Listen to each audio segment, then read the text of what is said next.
quiet evening of March 24, 2005, the life of Marlene Garcia Esperat was cut short in her own home in Tacorong City, Sultan Kudarat.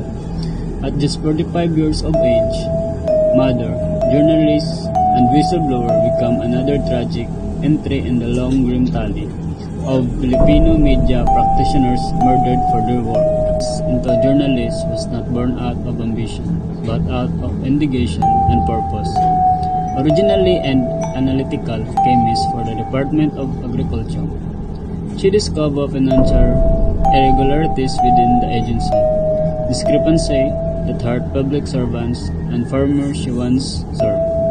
Rather than remain a bystander, Marlene chose to speak out. She became a columnist for the Midland Review, writing a weekly anti-graft column and firstly exposed corruption.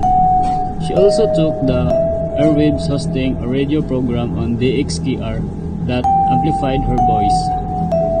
Her crusade for accountability was marked by courage and consequence. Threats from those she exposed followed her like shadow. At one point, she was under police protection, yet she refused to waver. On the fateful Monday, Thursday, she allowed her protection detail to leave early for the holiday, a decision that left her vulnerable. As she sat for dinner with her children, a man entered the house, greeted her politely, and without hesitation shot her in the head. She died instantly in the front of her family. Pero kung siguro hindi siya napatay, nagsampa rin siya ng kaso. Dahil siya naman talaga ang source ng lahat ng dokumento na ginamit ng ating Senado. Well, tingin ko kaya nga siya pinatay para mapatay na rin ang katotohanan. Ang tinutukoy ni Atty. Harry Roque ang 728 million pesos na fertilizer fund scam na nagsangkot sa pangalawang pagkakataon kay dating Department of Agriculture Undersecretary Jocelyn Jok Volante. 728 million pesos ay hindi nakarating sa mga magsasaka. Nakatulong yan sapagkat nagbigay focus sa mga pangungulimbat ng ilang mga namumuno sa ating bayan, lalo na sa agriculture. Nakikita nyo ang situation ng ating problema sa ating bansa sa crime. Whistleblowers, journalists, media men are killed at Esperat represents yung expose nga na lumaki nga at napasama si Jotok Volante.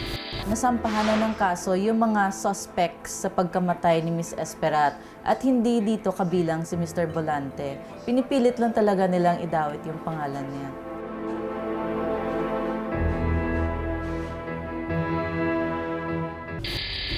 Nakipagkita si Sergeant Barua kay June Bismanos noong Pebrero 16, 2005. Naigisugo kantong akong amo, Miss Estrella Sabay. Sa ba nakatrabaho? Kung ba? Basta madto na lang ka. February 28, 2005 daw, nang ipaalam ni Barua sa kanyang among si Estrella Sabay na nasa Cotabato na ang kababataan niyang si June Bismanos.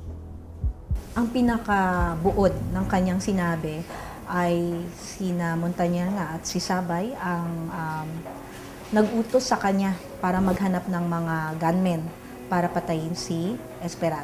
Kumbaga, pwede nating sabihin si Barua yung naging middleman sa pagitan ni Montañer at Sabay at nung tatlong gunmen. Actually, isa lang kasi yung dalawa naging lookout eh.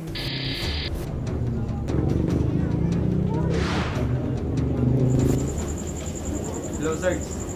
Locate na ako. Ang halagang pambayad sa buhay ni Marlene ay naging 120,000 pesos pa raw kinalaunan ayon kay Rowie Barua.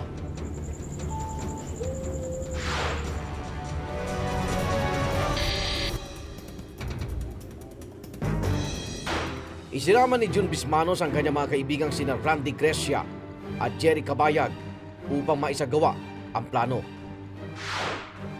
March 3, 2005, nang ipakilala ni June Bismanos sina Cabayag at Grecia kay Sergeant Rowie Barua.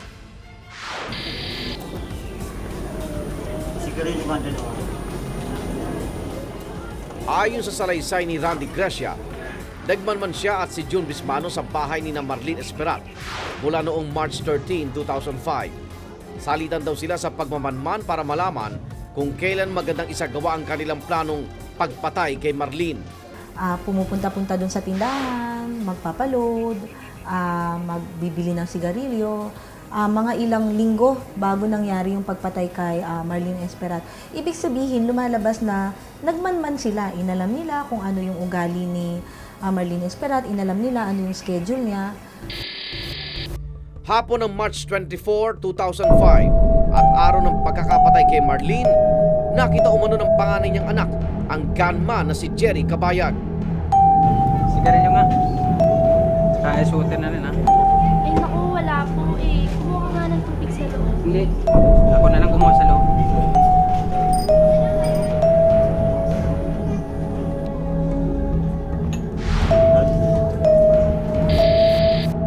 Bandang alas 6 ng hapong iyon, nakita niya naman ang suspect na si Randy Grecia na nakikipaglaro sa mga bata sa harap ng kanilang bahay. Bagay na inamin ni Randy Grecia sa kanyang sinumpaang salaysay. Ayon sa kanya, agad niyang ipinaalam sa mga kasamahang sina June Bismanos at Jerry Cabayag na ito na ang magandang pagkakataon para patayin si Marlene. Ngayong gabi, ma'am.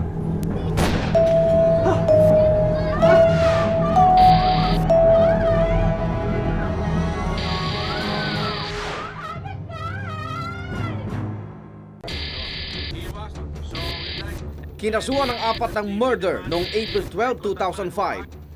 Naisama sina Osmeña Montañer at Estrella Sabay bilang mga akusado pagkatapos ng isang buwan. Pati ang tauhan ni Sabay na si Sergeant Rowie Barua ay lumabas na may papel raw sa krimen. Dito na naglabas ang order ang Department of Justice na bumuo ng panel na hahawak sa kaso.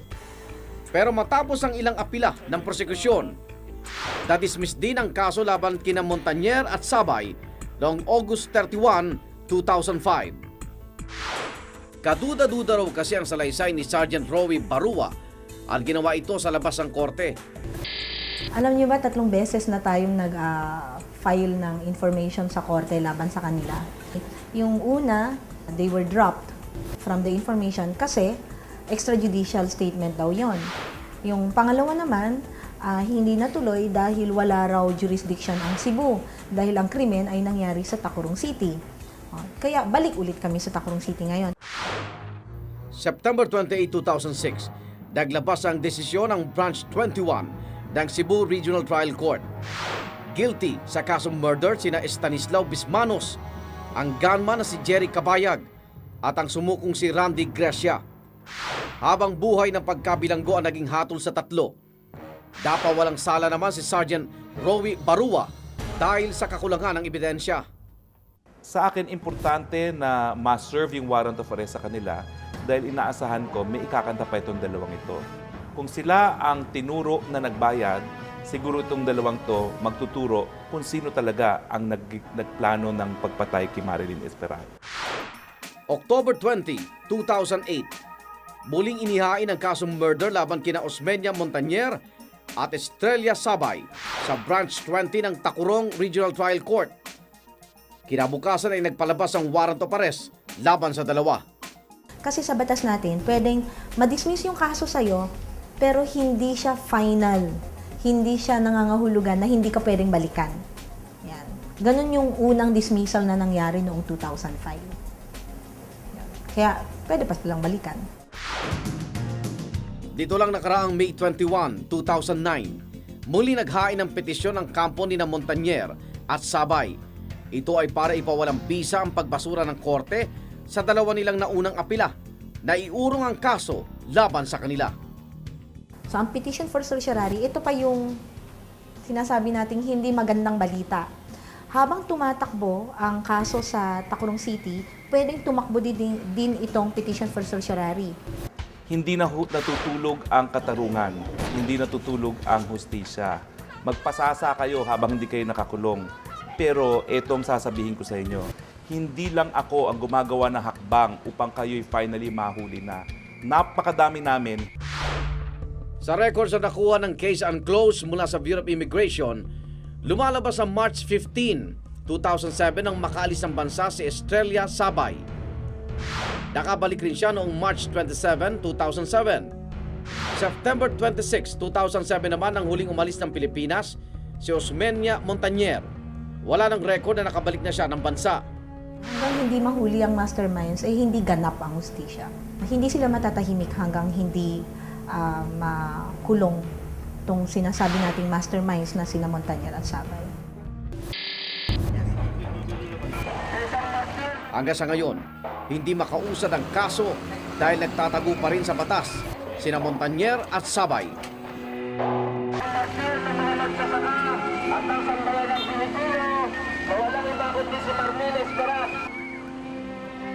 Dahil nananatiling malaya ang umano'y mastermind sa pagpatay kay Marlene Esperat, hindi pa rin nakakamit ng kanyang mga naulila ang hustisya.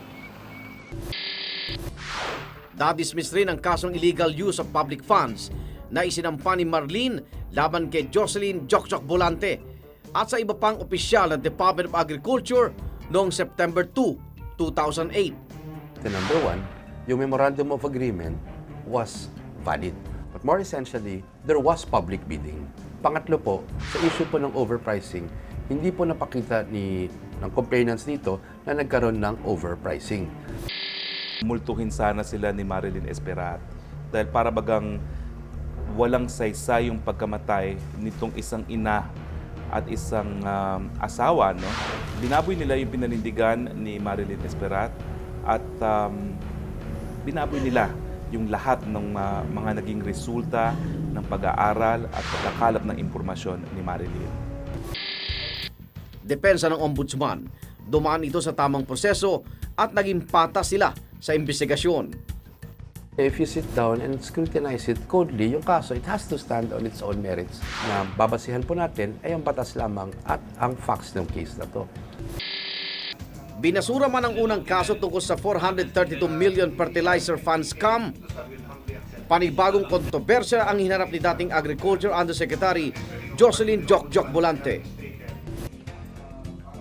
Ang nadiskubring 728 million pesos sa fertilizer fund scam na unang dininig sa Senado noong October 6, 2005.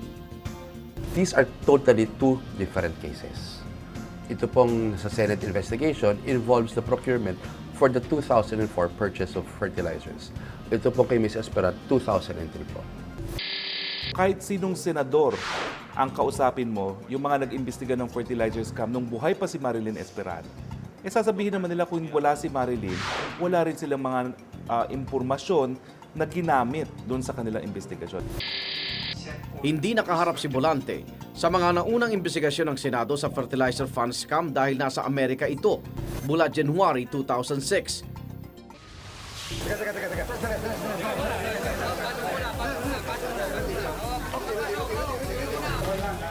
October 28, 2008, nakabalik ng bansa si Volante matapos siyang ipatapo ng Estados Unidos pabalik ng Pilipinas. Sino nga yung mga kliyente yan? I could not even recall their names anymore. Hindi mo tinanong? Your Honor, we only met once and it was only for 30 minutes. Formal na humarap sa Senado si Volante noong November 13, 2008. Kompleto sila. Merong tiga-finance, merong tiga-lakad kung sinong bibigyan. At yung malakas, si Volante, siya ang pinaka-mother wolf na talagang ginagawa niya na makuha yung pera. Tapos meron mga taong tiga-lakad, tiga-pautang kunyari, at tiga-launder ng pera. Ang isang sentimo ay walang nawala. Hindi nawawala. So, all of the 728 million was duly accounted for. That is the report submitted by the COA. So, we cannot say na may scam talaga dito sa 728 million. Lahat ng akusasyon ay pinabulaanan ni Volante sa Senado. As proof that the Farm Inputs and Farm Implements Fund is a regular activity of the DA and the 728 million fund was not extraordinary. Pero ayon kay Senator Gordon, may posibilidad daw na nagamit ang pondo sa kampanya ng ilang politiko noong 2004 elections, kabilang na si Pangulong Arroyo. Well, kaya nga sinabi ko, kailangan magpaliwanag si Presidente Arroyo. Sapagkat hindi niya kinakastigo si Volante. Makikita mo, talagang lahat ng mga kaalyado talagang pinipilit bigyan itong mga ito kahit na walang fertilizer walang kailangan fertilizer sa lugar nila, no? Sa isang text message na ipinadala ni Deputy Spokesperson ng Malacanang na si Lorlay Fajardo, sinabi nitong bagamat may personal na pagkakaibigan ng unang Ginoo kay Bulante at kay Ombudsman Mercedes Gutierrez, hindi papayagan ng palasyo na maabuso ito. Dahil walang kapangyarihan ng Senado na magpakulong ng mga akusado, mga rekomendasyon lang sa pag-amyenda ng batas ang kinayatnan ng investigasyon. Sabit kami ng in-aid of legislation, yung mga kasong ayusin. Sabi namin, dapat file ng kaso. Sabi, dapat mag-resign si Ombudsman, magpaliwanag ang Pangulo. We are acting on the recommendations of Senator Gordon, except that yung mga allegation or mga documents dun, we have to independently verify the statements of the new witnesses, yung mga affidavits po. Kailangan din po namin na i-reascertain po. Dismayado raw si Senator Gordon dahil hanggang sa ngayon, wala pang naisasampang kaso laban kay Bulante at sa kanyang mga kasamahan. Sabi nila, ilalabas sila ng March, April, May, June. July na ngayon. 5 buwan na, wala pa. Yan, kaibigan ng First Gentleman si Bulante. Yung Ombudsman, kaklase ng First Gentleman. Yun lang, pag in-appoint mo yung kaklase ng First Gentleman sa isang very sensitive area like the Ombudsman, magdududa ka agad ang tao na hindi siya parehas. Sa kabila ng kinasangkutang anomalya, tatakbo raw na gobernador ng Capiz si Bulante sa 2010 election. Kapal. Tapang ng apog. Napakahina na naman ng mga tiga Capiz kung iboboto pa naman nila itong tao ito. Nagbigay ng malaking kahihiyan. Wala talagang confirmation kung tatakbo siya or not. Pero he's keeping his options open. For the authorities and the public, the motive was tragically clear. Marlene was silenced for what she wrote.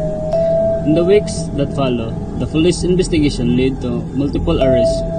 3 men eventually confessed to the killing and were convicted and sentenced to life imprisonment in October 2006. Yet the question that continues to haunt the case concerns those who allegedly ordered the hit. Officials within the Agriculture Department implicated in corruption.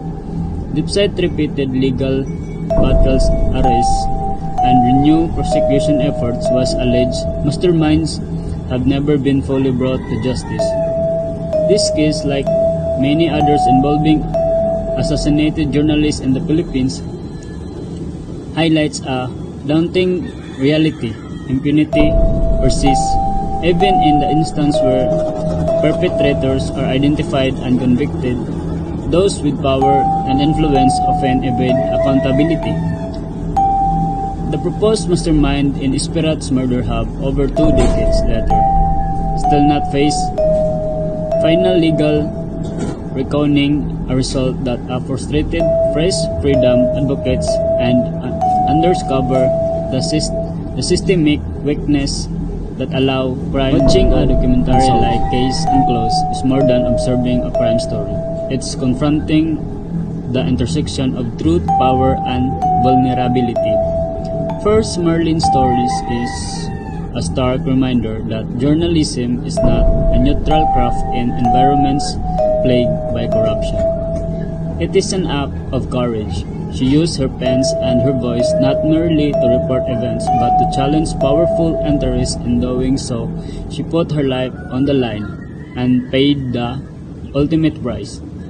Secondly, the partial nature of justice in this case leaves us for afterstates. While the gunmen were convicted, a rare and commendable judicial result in its own right. The absence of accountability for alleged masterminds in the indictment of a system that can protect alike and letting justice stall. This gap fuels a climate of impunity, where crimes against journalists risk become routine rather than exceptional. Finally, the story resonates beyond Marlene's personal tragedy and connects to broad issues for press freedom, democratic integrity, and the protection of those who speak uncomfortable truths in the Philippines, where dozens of media practitioners have been killed through the years. For holding power to account, Marlene's case stands about a cry for justice and a lesson in the high cost of exposing corruption. Watching a documentary like Case Unclosed is more than observing a crime story. It's confronting the intersection of truth, power, and vulnerability. First, Merlin's Stories is a stark reminder that journalism is not a neutral craft in environments plagued by corruption. It is an act of courage. She used her pens and her voice not merely to report events but to challenge powerful interests. In doing so, she put her life on the line and paid the ultimate price. Secondly, the partial nature of justice in this case leaves us for afterstates. While the gunmen were convicted, a rare and commendable judicial result in its own right. The absence of accountability for alleged masterminds in the indictment of a system that can protect a light and letting justice stall. This gap fuels a climate of impunity, where crimes against journalists risk become routine rather than exceptional. Finally, the story resonates beyond Merlin's personal tragedy and connects to broad issues for press freedom, democratic integrity, and the protection of those who speak uncomfortable truths in the Philippines, where dozens of media practitioners have been killed through the years. For holding power to account, Merlin's case stands about a cry for justice and a lesson in the high cost of exposing corruption.